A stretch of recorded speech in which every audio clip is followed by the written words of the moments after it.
Hello and welcome to TVC News this hour. The Zonal Church of the Christ Embassy, located in the Oregun area of Ikeja, Lagos State, reportedly caught fire on Sunday morning. This was revealed in multiple videos from the scene shared on X.com. Officials of the Lagos State Fire and Rescue Service are also said to be at the scene in efforts to salvage the situation. The exact cause of the fire is yet to be determined, and there have been no reports of casualties at this time. Residents and church members have gathered at the scene. The church service was not holding at the auditorium before the incident. We'll bring you more details on that story in our subsequent bulletins. To health matters, the death toll on cholera outbreak has now risen to 35. The number of suspected cases remaining at 417. State Commissioner for Health, Akin Abayomi, revealed this through his Instagram handle while giving the latest update on the cholera outbreak. He said the Emergency Operations Center, in collaboration with relevant partners, are engaging in contact tracing and community-based surveillance as the government works to contain the spread of cholera in the state. At the last count, the state government said Lagos Island, Kushofe and Etiosa recorded the highest number of cases. And the Lagos State government has assessed the state of potable water in several communities as part of efforts to contain the cholera outbreak and raise awareness about the need for a new attitude towards the environment. At an Environment Stakeholders Forum in Lagos, the General Manager of the Lagos State Environmental Protection Agency, Babatunde Ajayi, emphasized the importance of these efforts. Esther Mokbarola has the details.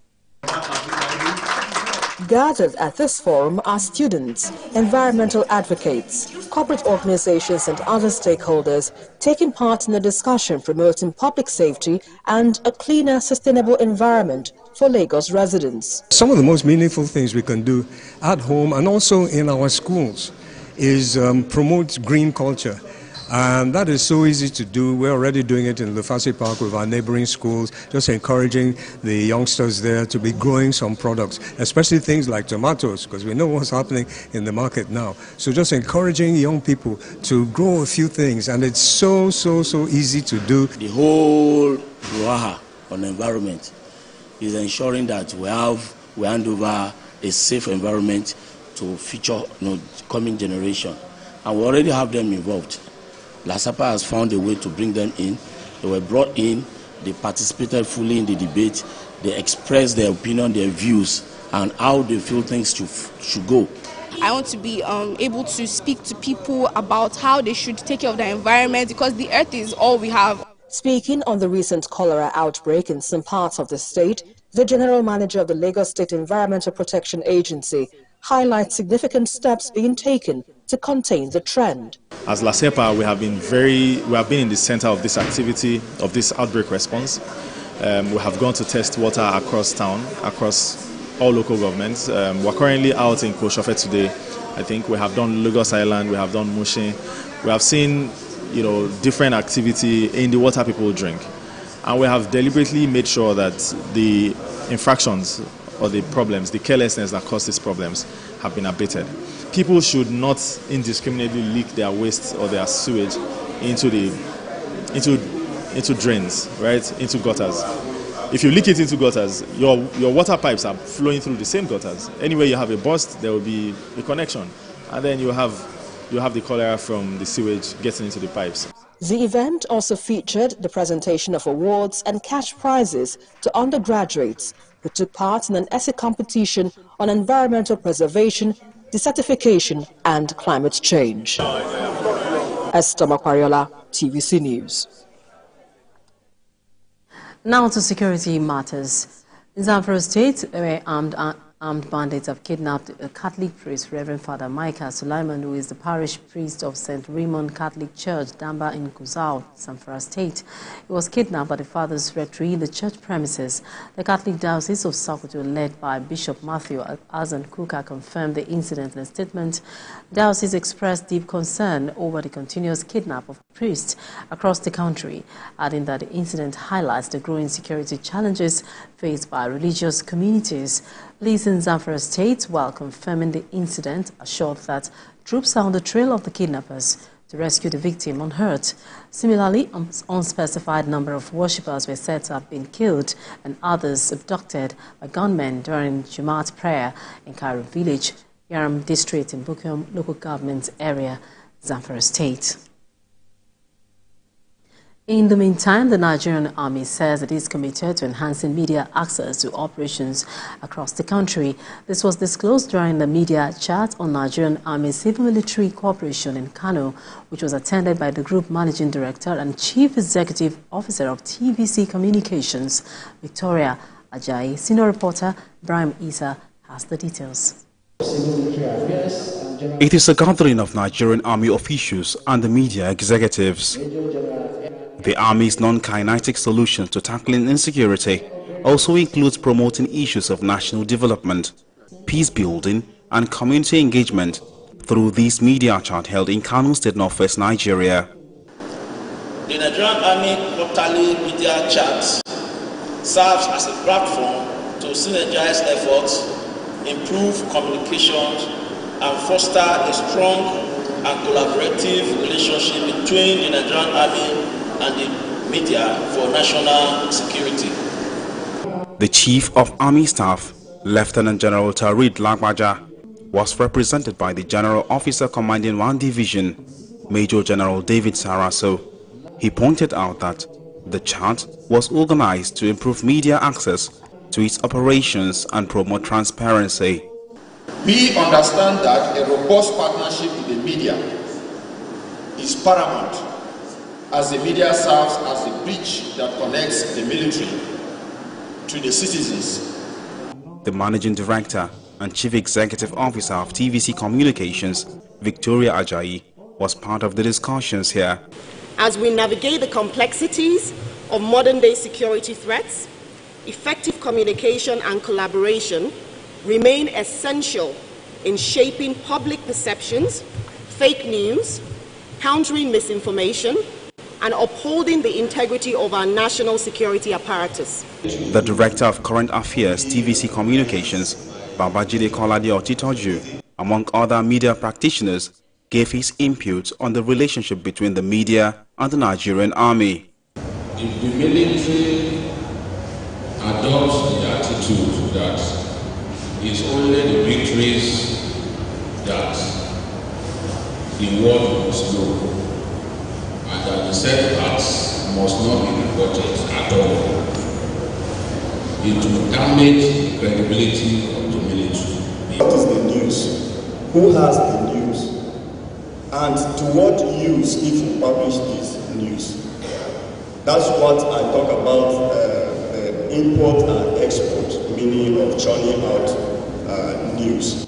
The collaborative effort between the Nigerian Army and the media marks a significant step towards building a more transparent and peaceful society. Ibrahim Isa, TVC News, Kano. And the Chief of Army Staff says the successes recorded by the troops in combating insecurity would not have been possible without the support of the Nigerian Army Officers' Wives Association. Lieutenant General Tarid Lagbaja said this at a forum where the Nawa president unveiled a next-level transformation initiative. Details in this report. It's a carnival of some sort organized by the Nigerian Army Officers' Wives Association. The ceremony brought together wives of the army officers and soldiers to review the projects Nawa embarked upon since Mrs. Maria Lagbaja assumed office as president. Over the past 12 months, we have embarked on numerous outreaches, programs, and initiatives aimed at enhancing the welfare of our members, uplifting our communities, and supporting the humanitarian efforts of the Nigerian Army.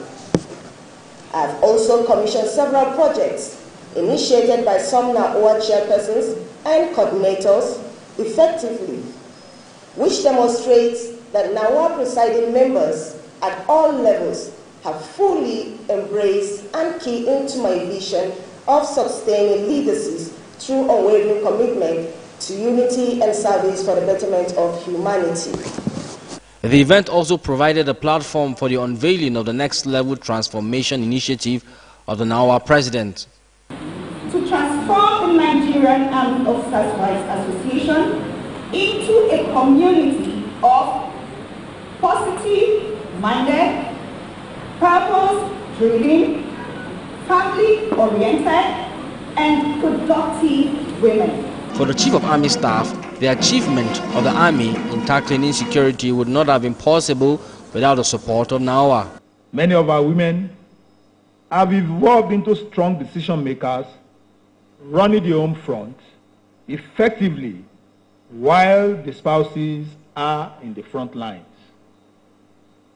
on courses, and even lost in the rhythm of our ever-busy peacetime rear units.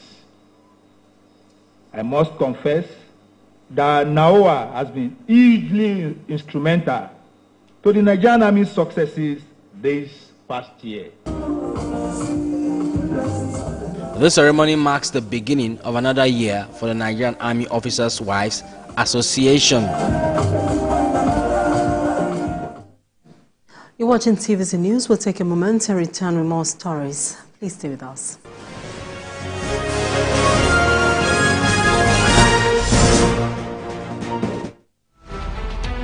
Every major news story is with many perspectives and layered with different levels of impact. Hello. What time did this happen? We will be right there.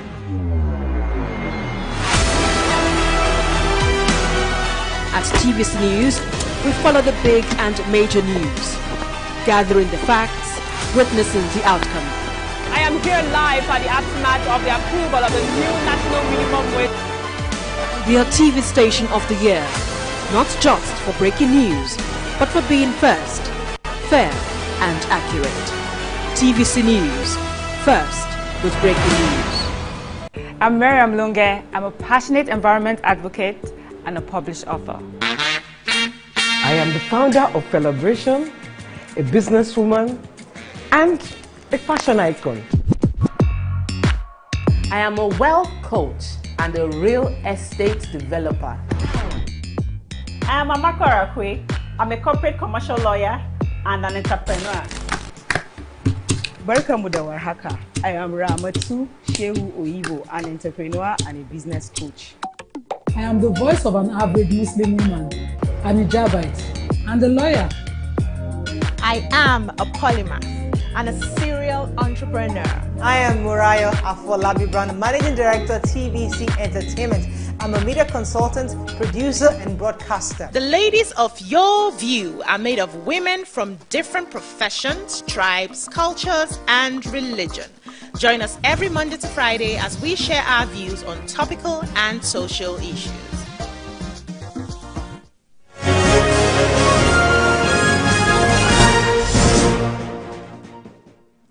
Thanks for staying with us. Now, journalists have been tasked to limit spread of fake news and misrepresentation of facts by first fact-checking the information and reporting only the facts of the story.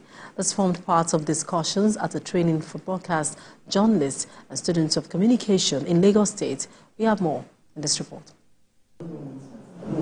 In order to combat misinformation, the Wole Soyinka Center for Investigative Journalism, in partnership with TVC Communications, has organized the second edition of the Future of Media series for journalists and students of communication. Apart from looking at issues or topics that address we journalists, right, we need to upgrade ourselves as to how can we operate in an AI-generated world. And so that's why we felt this second edition should focus on digital training and focus on how to use AI-generated tools to tell better stories and create good content online to, of course, curb the spread of disinformation, misinformation, and fake news. The hands-on training also taught journalists and those aspiring to get into the profession how to utilize fact-checking tools to verify information and focus on reporting facts. We realized that the power to stop disinformation is in the hands of people. The higher the media literacy skills that people have, they stand a better chance to curbing the problem. We want the average Nigerian who has a phone, who consumes news, to be able to verify by themselves. Oftentimes there are misinformation targeting women, and we understand that when misinformation target them, it's going to affect them psychologically.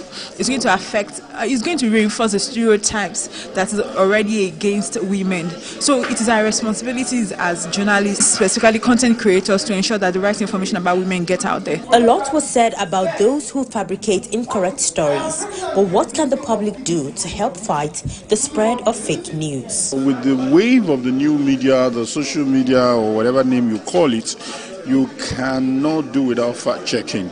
If you are close to social media, if you are close to your phone, always searching for information, you need to sieve the right information. Training so far and the discussion on the misinformation, disinformation, I think if we all come out to stay grounded in our duties as journalists in informations, I think we'll be able to combat it. The spread of misinformation by an individual will always be echoed by others who share similar bias, making it a lot more difficult for fake news to eradicate totally. But in order to at least contain the spread in the society, one must look beyond what it believes to be true and focus on what the truth actually is. The House of Representatives Committee on Public Petitions has raised concerns over alleged $80 million debt owed an indigenous oil firm by the Nigerian Najib Oil Company. The panel has given the chief executives of the Nigerian National Petroleum Company Limited, the Nigerian Najib Oil Company and others relevant to the probe June 26 to appear before it. National Assembly correspondent Joke Adisa has the details. It's the first sitting this committee is having to deliberate on a petition brought before it by an indigenous oil firm.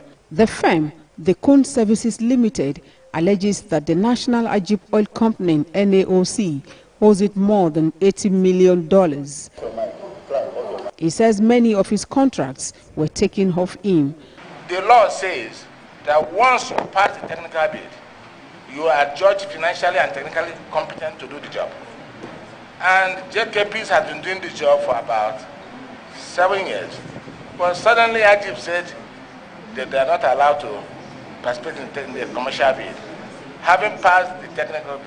Apart from the Minister of Petroleum Resources, others invited did not show up. The ministry exonerates itself from the dispute and says it is reaching out to affected agencies to better understand the details. We are free to all the agencies to furnish us with what really happened, because we don't have, we are not aware of it. But the NNPCL, NAOC and other agencies invited did not come, and the committee members were clearly not pleased.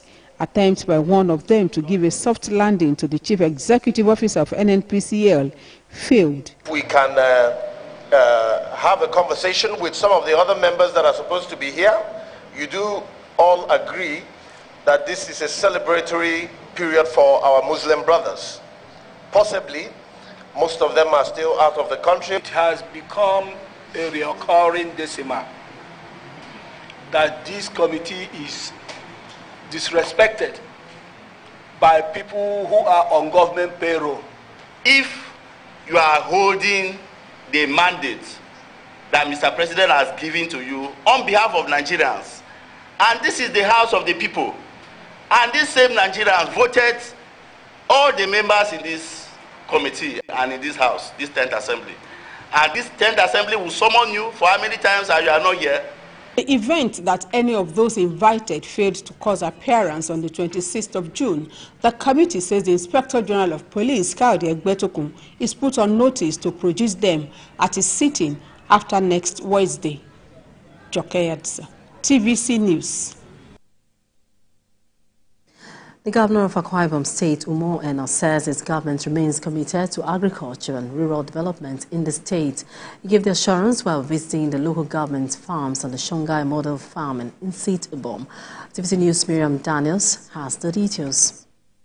Food sufficiency and affordability continue to be the focus of Governor Umoino's agriculture revolution in Akwa Ibom State. To make this practicable, he declared the first and third Fridays of every month as farming days. These days are usually public holidays where workers in the state are mandated to work on their farms.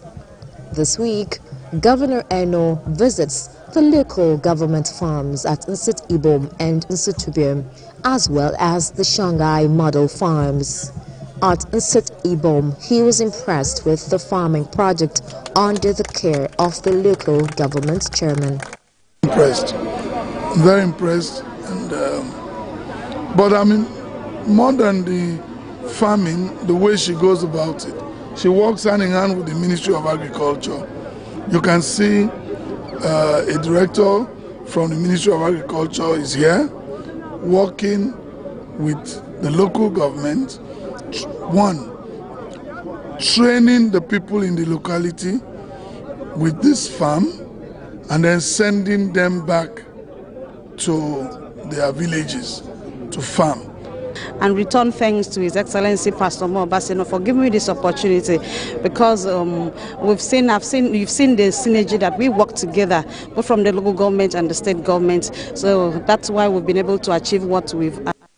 While restating his administration's dedication to supporting youths in agriculture, Governor Eno further mentions his administration's intention to partner with Black Rock Farms in Nsit Ibom local government area to scale up production. The farm, connected to a natural water source, is into many agricultural ventures, and the collaboration will go a long way in achieving the food sufficiency goal of Governor Umoina's Arise agenda. His Excellency for all that he's doing for farmers in input support, in training, in access to finance. Thank you, Your Excellency, agric and farmer-friendly governor. With Governor Eno's priority attention to agriculture, it is expected that staple foods shall be readily available and affordable in the state in the long run. Miriam Daniels, TVC News, Nsit Ibom, Akwa Ibom State.